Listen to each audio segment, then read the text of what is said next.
Hello friends, good evening. हम लोग English grammar में आज क्लास 2 है और हम लोग रेड एंड मार्टिन सॉल्व कर रहे हैं पहले। तो आइए चलिए करते हैं आज के क्वेश्चंस जो हैं थ्योरी, फिर उसके बाद एक्सरसाइज। सब्जेक्ट एंड प्रेडिकेट क्या होता है? When we make a sentence, we name some person or thing and say something about that person or thing.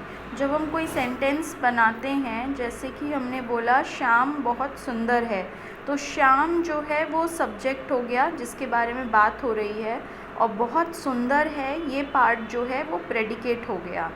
In other words, we must have a subject to speak about and we must say or predicate something about that subject. Hence, every sentence has two parts.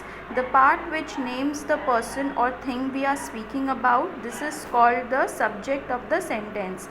Subject of the sentence क्या होता है? जिसके किसी person या किसी place या किसी thing के बारे में, जिसके बारे में बात हो रही है सेंटेंस में, वो सब्जेक्ट होता है, और जो भी बात की जा रही है वो प्रेडिकेट होता है. The part which tells something about the subject, this is called the predicate of the sentence. The subject of a sentence usually comes first, but occasionally it is put after predicate, as here comes the bus. यहाँ बस आई, तो बस क्या है? वो subject है, और यहाँ आई ये क्या है? प्रेडिकेट है. जनरली सब्जेक्ट जो होता है वो प्रेडिकेट से पहले आता है, लेकिन कई सेंटेंसेस में सब्जेक्ट बाद में भी आता है, जैसे कि हियर कम्स द बस में बस जो है वो बाद में आ रहा है, प्रेडिकेट पहले आ रहा है. Sweet are the uses of adversity. इस केस में एडवर्सिटी जो है इस एग्जाम्पल में वो सब्जेक्ट है, and sweet are the uses of, मतलब वो एडवर्सिटी के बहुत अच्छे यूजेस होते हैं.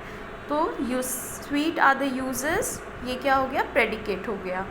इन imperative sentences the subject is left out, as sit down, here the subject you is understood. जितने इम्पेरेटिव सेंटेंसेस होते हैं, इम्पेरेटिव सेंटेंसेस जिसमें हम कमांड देते हैं, कल हम लोगों ने किए थे इम्पेरेटिव सेंटेंसेस, उनमें जो है जो सब्जेक्ट होता है वो कभी कभी बहुत ऑब्वियस होता है, इसलिए लेफ़्ट आउट होता है. लेफ़्ट आउट मत होता है मतलब अंडरस्टूड होता है, इसलिए उसको हम यूज़ नहीं करते. Thank him, here to the subject you is understood. You thank him ऐसा नहीं बोलते, हम बोलते हैं थैंक हिम. भी अगर हमने आपको देख के बोल रहे हैं थैंक हिम, तो समझ जाना चाहिए कि हम आपको बोल रहे हैं कि सामने वाले को थैंक यू बोलिए. सो इसमें जो है सब्जेक्ट लेफ़्ट आउट है. अब ये एक्सरसाइज है, इसको करना है. 5 क्वेश्चंस एक्सरसाइजेस मैं आपको दे रही हूँ, और ये कल हम लोग इसको करेंगे. तो आप इसका स्क्रीनशॉट लेके इसको सॉल्व करने की कोशिश कर सकते हैं. In the following sentences separate the subject and the predicate. Subject और प्रेडिकेट को सेपरेट आउट करना है. द कैकलिंग ऑफ गीज सेव्ड रोम. तो रोम जो है वो सब्जेक्ट है, कैकलिंग ऑफ गीज जो है वो प्रेडिकेट है. फर्स्ट 5 क्वेश्चंस मैं आपको करा रही हूँ, बाकी आपको करने हैं खुद से, और कल हम लोग इसको सॉल्व करेंगे.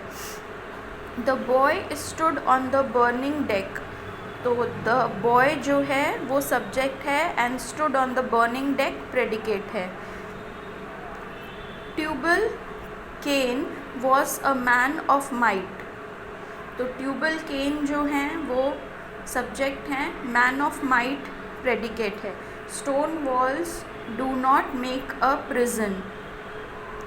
तो यहाँ पे प्रिजन जो है वो आपका सब्जेक्ट है, stone walls do not make, ये क्या है? प्रेडिकेट है.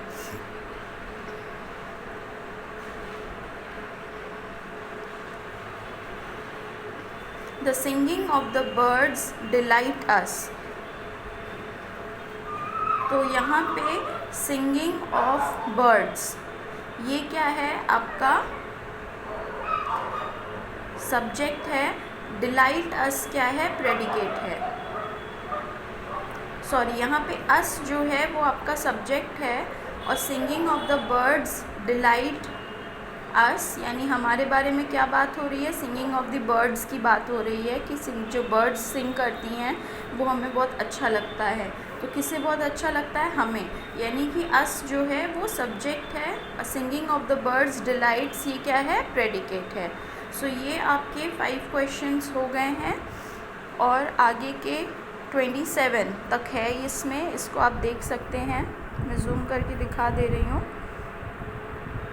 ये एक्सरसाइज कल आपको करनी है।